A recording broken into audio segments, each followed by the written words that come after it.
you got to the point where you asked him for a divorce, and you said he was shocked by that. So then what happened next? He was constantly texting me, wanting to know where I was, wanting to know what I was doing. I see now that it was more like he wanted to be involved in my life, but at the time it felt very controlling. But I was very muted at 3 years ago. It was very, I don't know, I was in the background of my own life. I wish I had the communication skills then that I have now. I started looking into the pies and started working on myself and trying to figure out me. And how's it changed you? This year, in 2021, I was much stronger in the things that I was strong in. I was more developed. I feel like if we continue on the path that we're on, we will reconcile. I can't speak for him. We haven't had that conversation, but I can't imagine why we wouldn't. This is Relationship Radio, an extension of Marriage Helper International. We answer your questions directly with research-based principles that you can implement immediately. Regardless of the situation, what we teach will not only make your relationships better, but will also help you to become the best version of yourself along the way. Turn up the volume and prepare to take notes as we begin this week's episode of Relationship Radio.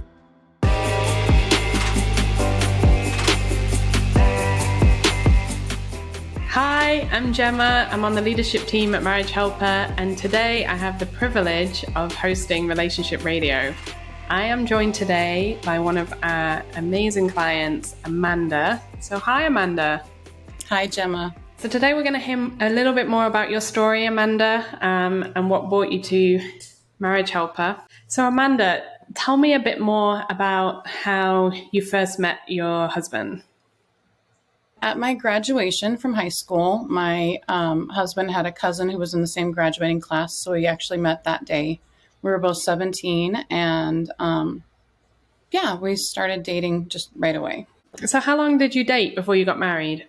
We dated for about 2 months before we moved in together, and then lived together for about a year before we got married. And how would you describe your relationship at the beginning of your marriage? We were very young and naive and just thought that the passion of being in love would last forever and didn't really know what we were doing. So it was passionate at the beginning. You were really into each other. Yes. Yeah. And how long have you been married now? 25 years. We just hit 25 years in August. So at some point in your marriage, you hit across some trouble, or at some point you ran into some trouble in your marriage. So when did that happen? We had been married for about 14 years when we started doing foster care. And we had a little boy that we were trying to adopt when we'd been married for about 15 years, and he passed away, and neither of us knew how to do that, how to deal with the death of a child, and it was very much kind of brushed away because he wasn't our child, but in our hearts he was. So that was something that kind of started our crisis. We didn't know how to talk to other people. We didn't know how to talk to each other about that loss.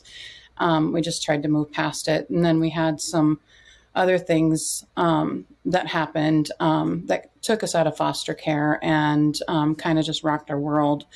And we, again, didn't know how to process. So we each processed on our own in completely different ways. And that ended up kind of leading into our crisis.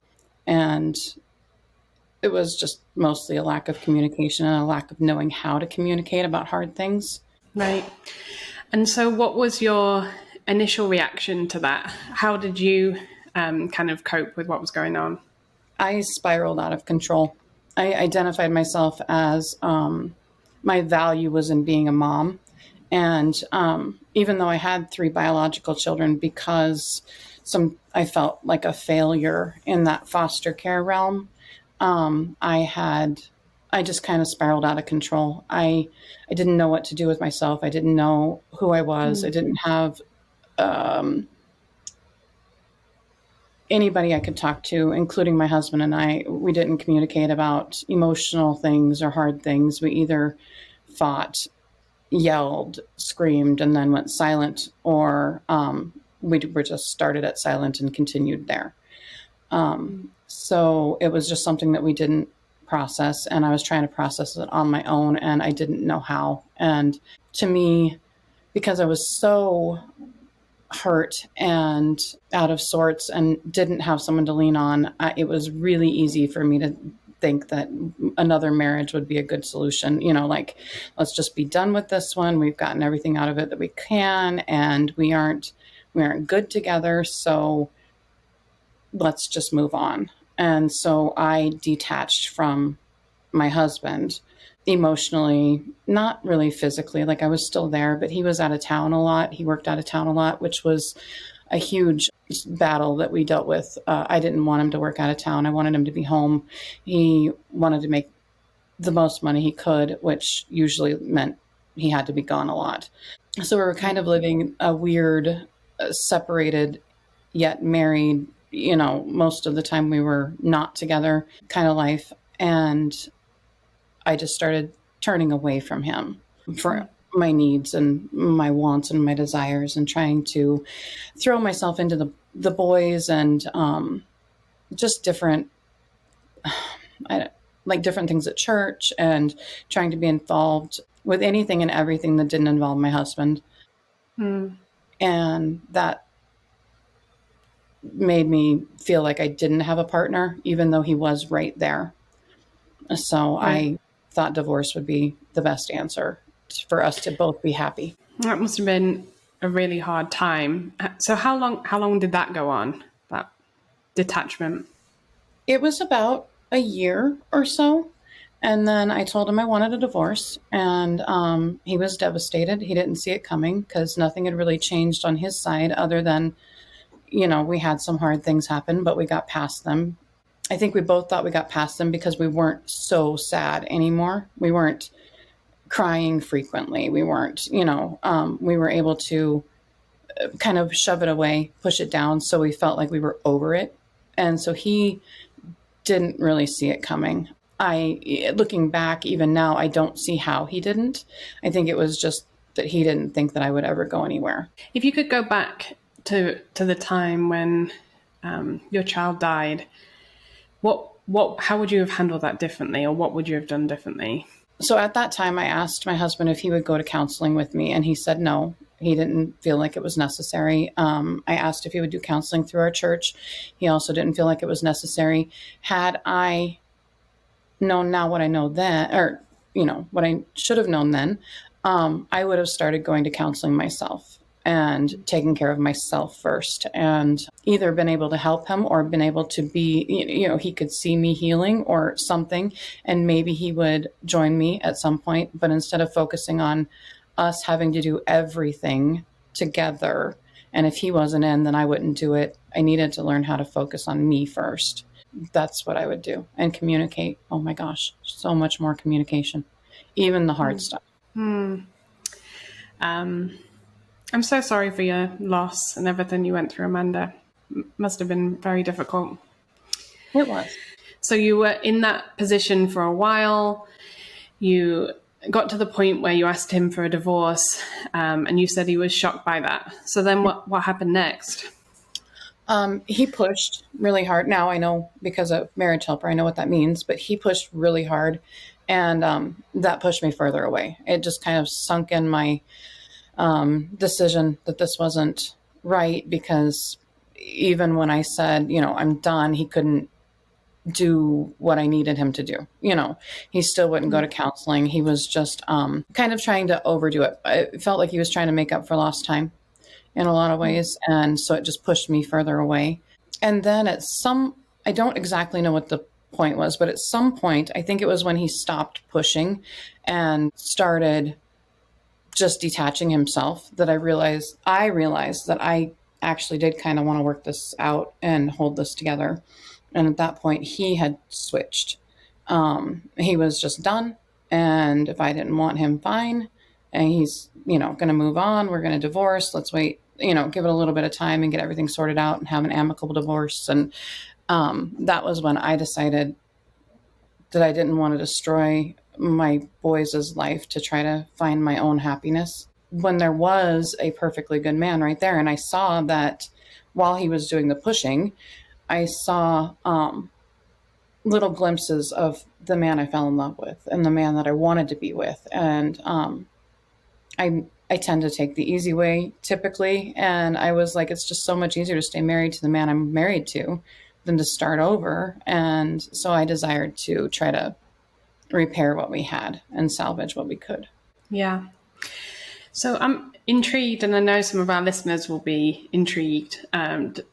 When you're saying that he pushed you and when he was in the period of pushing, what did that look like? Like, what did he do that made you feel like you were being pushed? He was constantly texting me, wanting to know where I was, wanting to know what I was doing. I see now that it was more like he wanted to be involved in my life, but at the time it felt very controlling. Just like at the minute I said, I'm out, I'm done, he was like, what are you doing? Where are you at? Where are you going? Who are you with?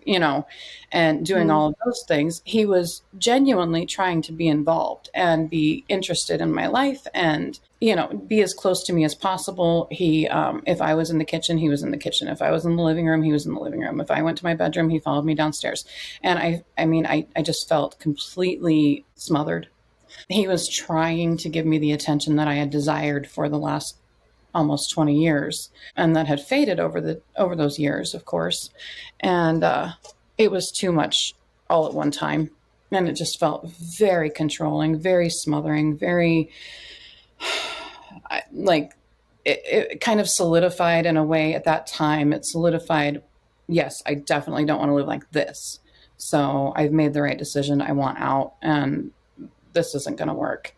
And then when he backed off and I had space to think, I had room to breathe, I had room to kind of reminisce over our past instead of him reminding me of it. Like that was another thing. Like, what about the good times? Remember when we did this? Remember when we did this? And, it was frequently just kind of in my face, reminding me of the good times. And at that time, all I could see was the bad. And when he would bring up, a few good times, I'm like, yeah, but one day out of 10 isn't enough, and I didn't have time to sit back and breathe and really think.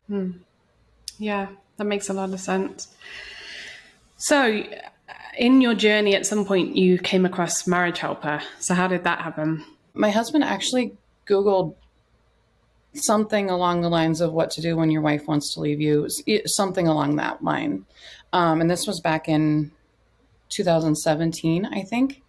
And so he started following the Marriage Helper group, and he was obsessed with, I think, finding other people that were going through his pain and the same situation and comparing himself, it seems like, so I would see him on his phone constantly on Facebook, and he wasn't really a Facebook person before this. And it intrigued me, and I, every now and then I would inquire, what are you looking at? And it was always the same thing, always, this group of people who were on the verge of divorce, or, something like that. And so finally I asked him if there was anything on there that was, interesting or whatever. And he read me a couple posts, and I asked him if he would mind if I joined the group also, because the post that he read me, I identified with. And he was kind of on the, can you believe this person?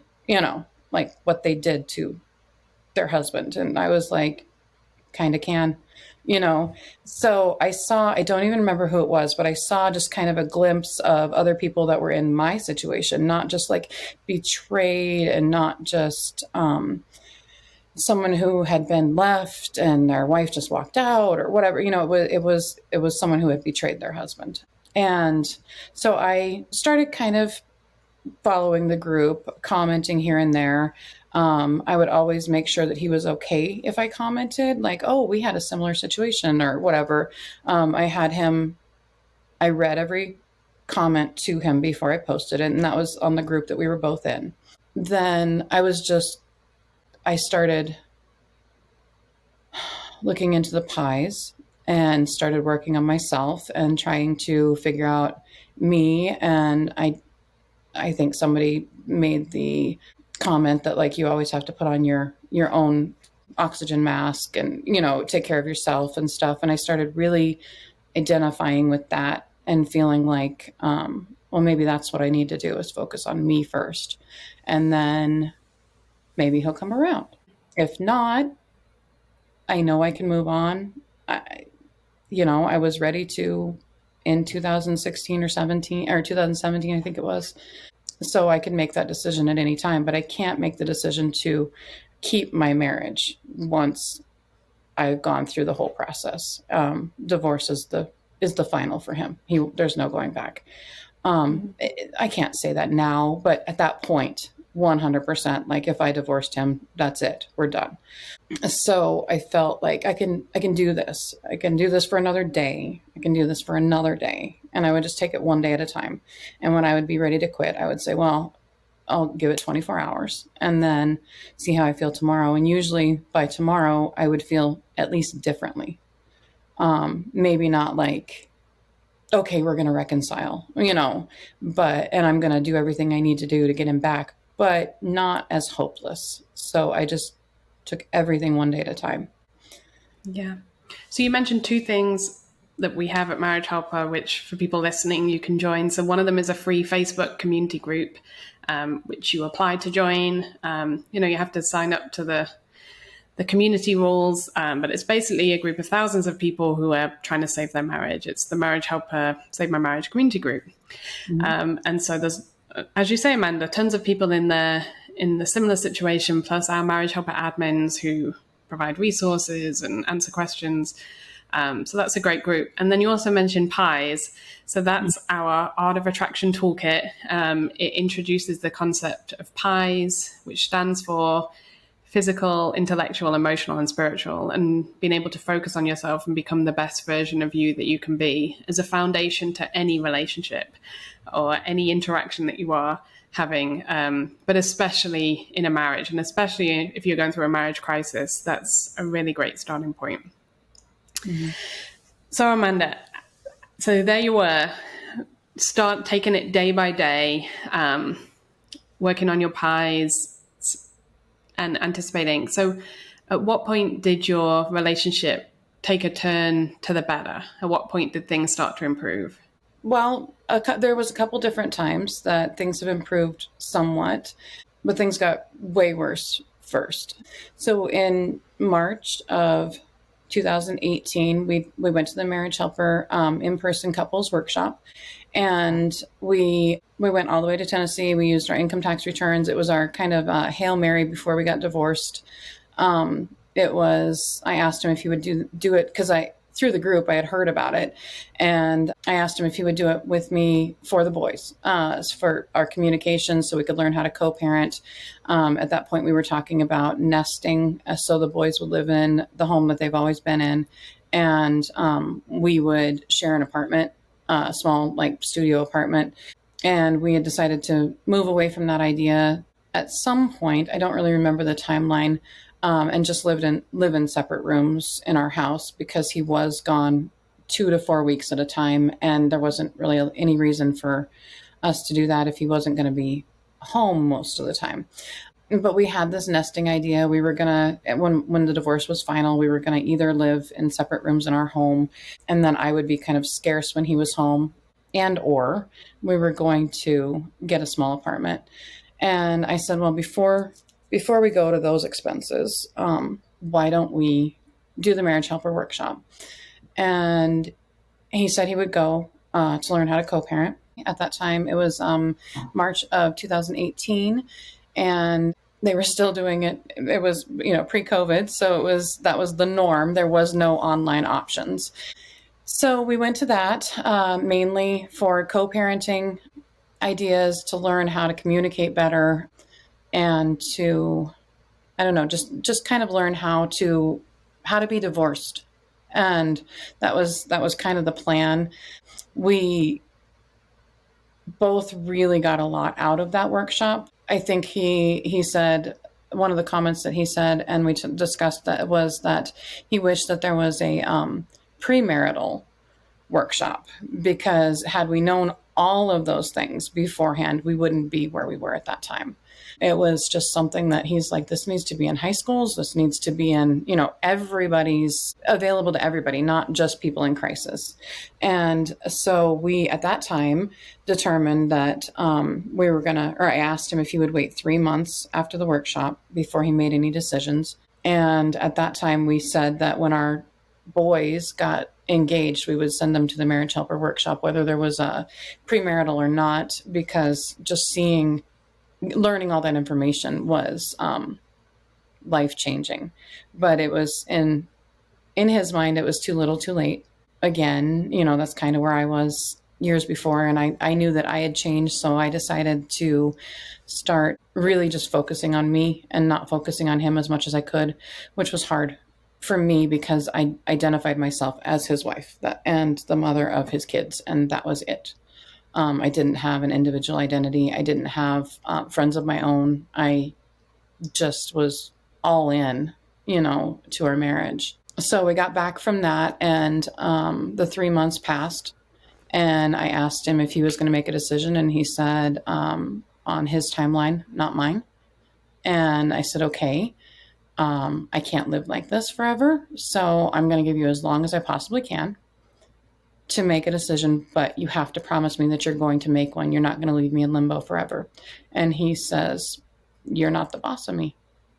So I'll do what I'm going to do, and you do what you're going to do.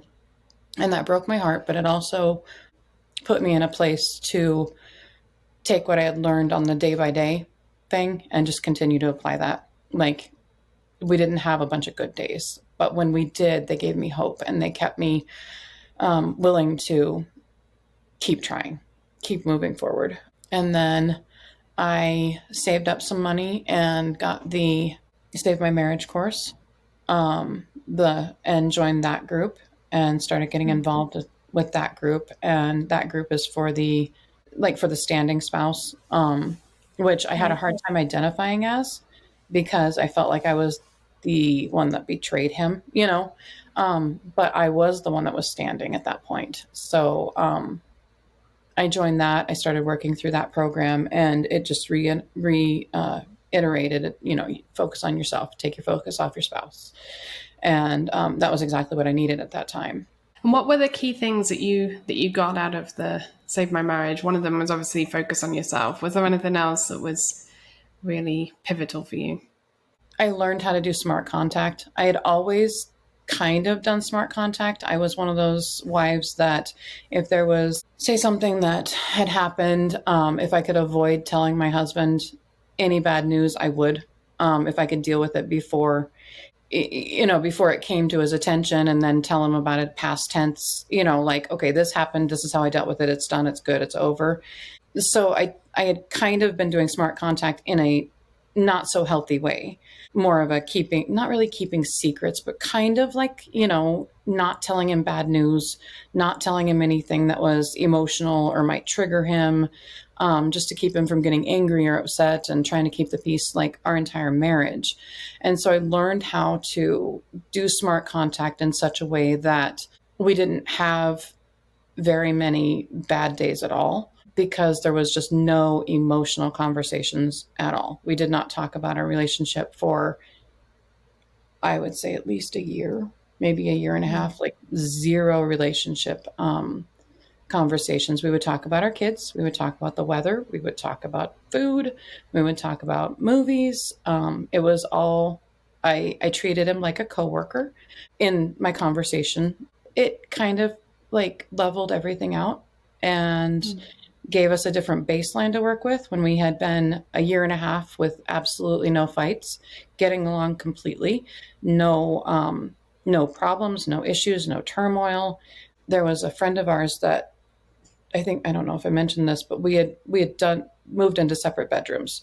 There was a friend of ours that needed a place to stay, and he told him that he could stay in our spare bedroom, and he moved back into my bedroom at that point.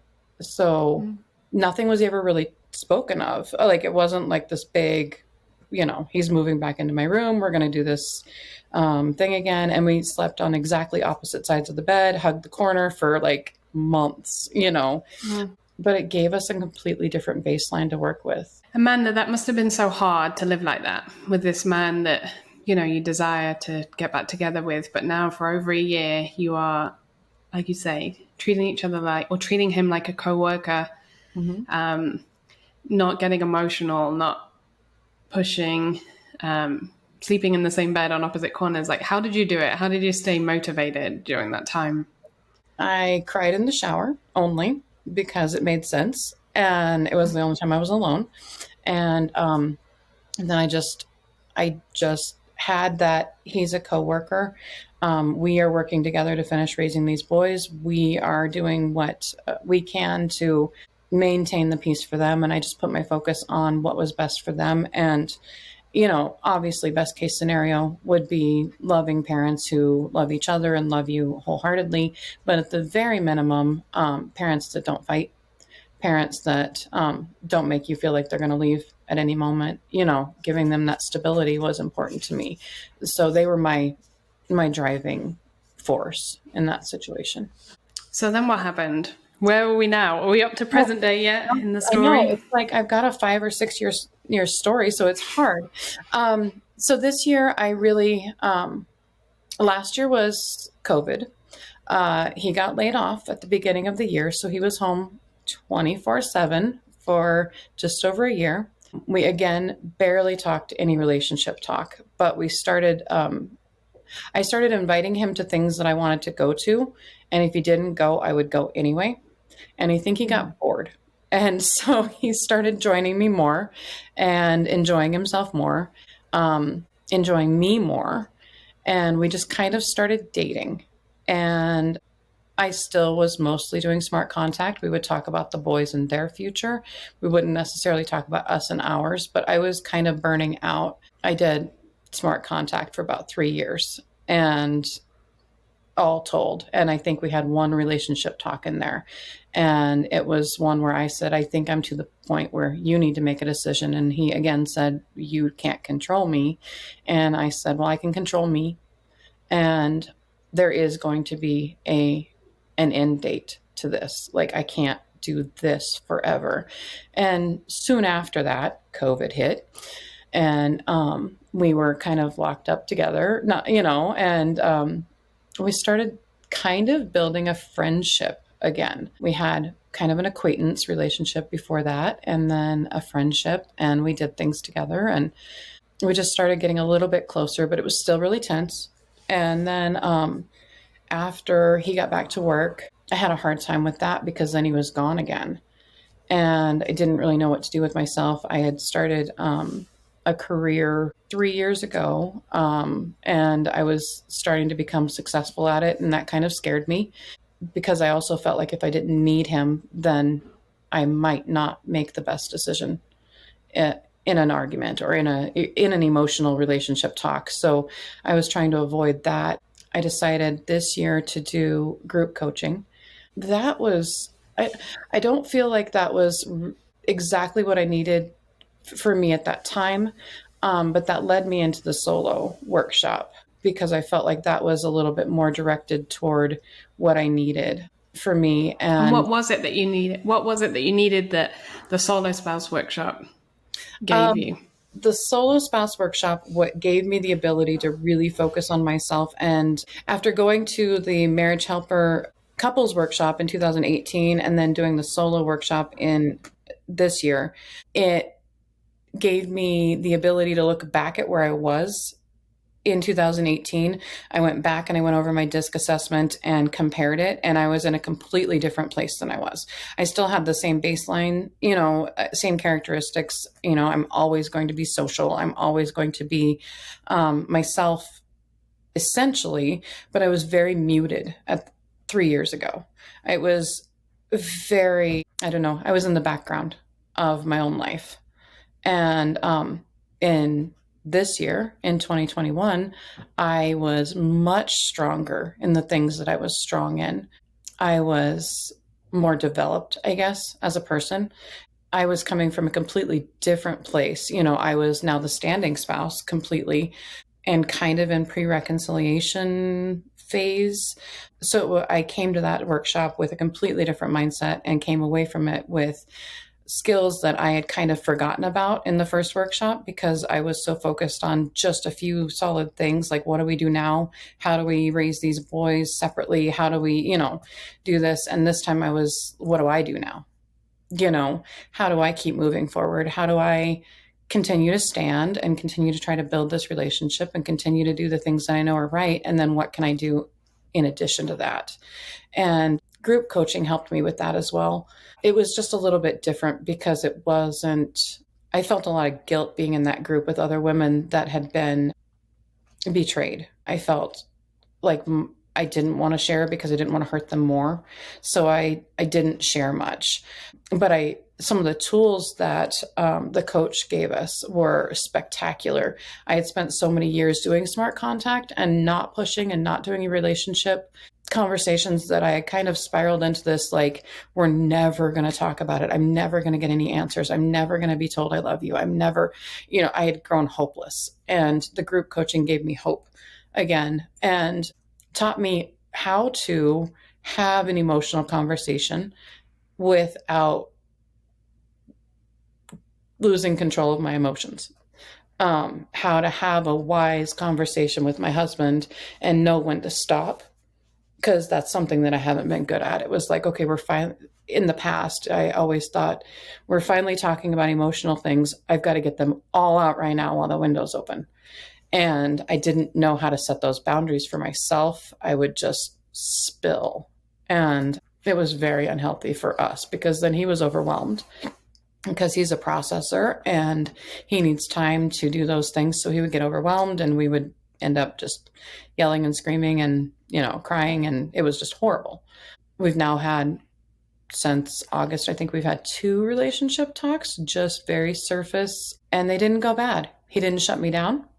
He answered whatever I was asking. I don't remember exactly what they were, but I would put them in the category of kind of a deep talk, a deep talk with a friend though. And no emotions, no anger, no bitterness, none of those things that used to rear its head when we talked. And I don't know, it's been amazing to learn that it's not hopeless.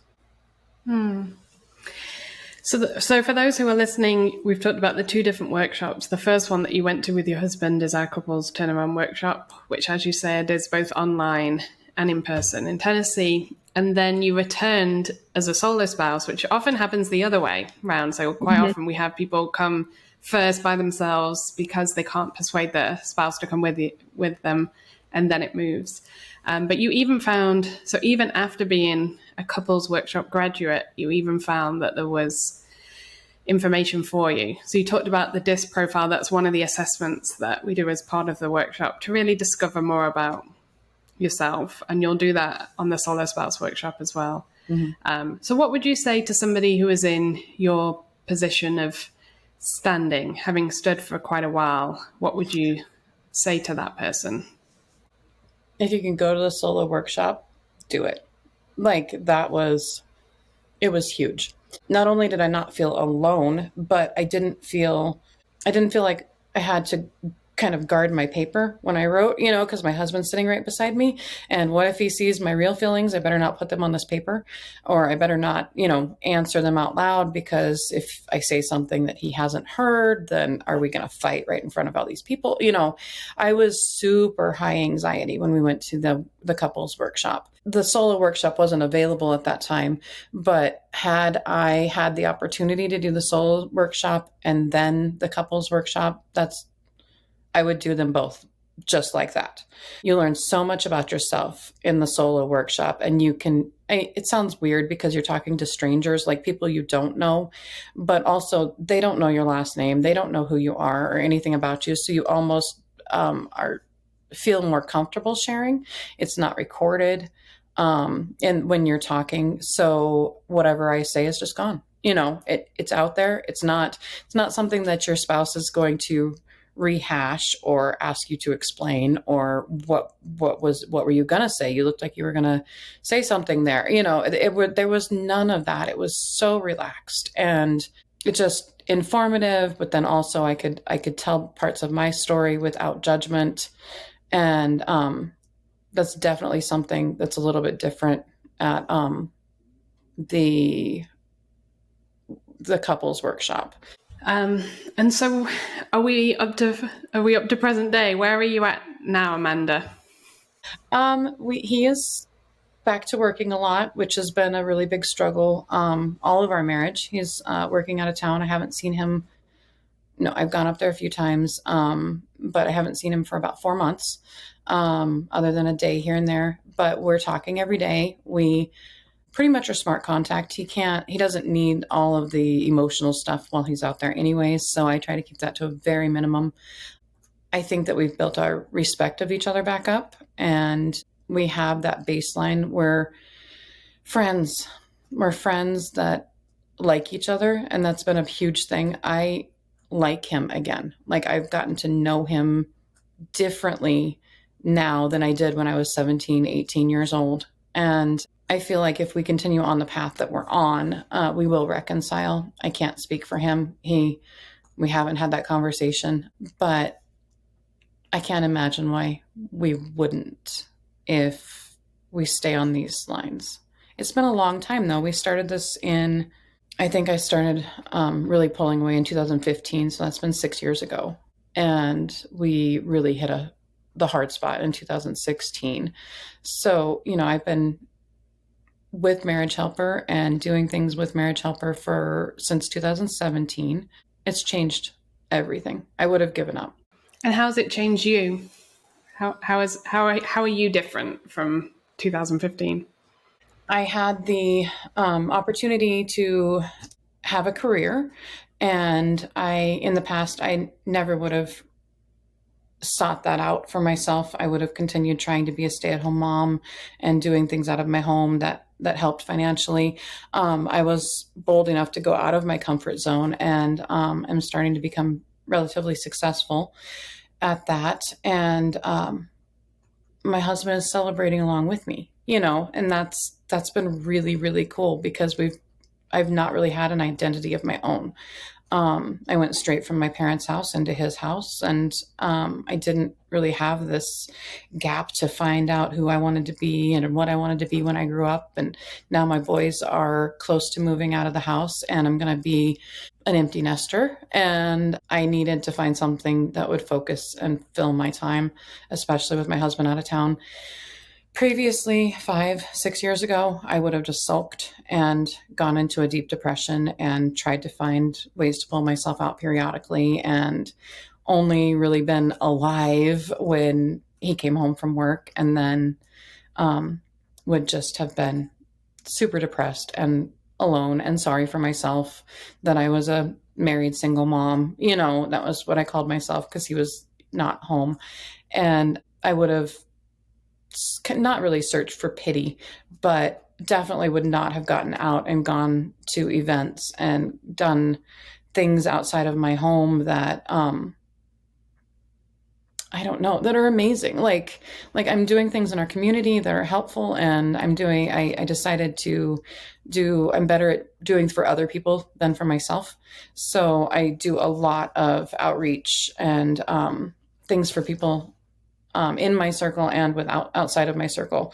And I don't ask him for permission to do those things. I just do good things and tell him about them when we have time to talk. And I didn't have that confidence before. So I've come a long way, a long, long way. Well, it's been a real pleasure to talk with you, Amanda. I suppose just to wrap this up, looking back to where you were 5-6 years ago, would you have done anything differently, or what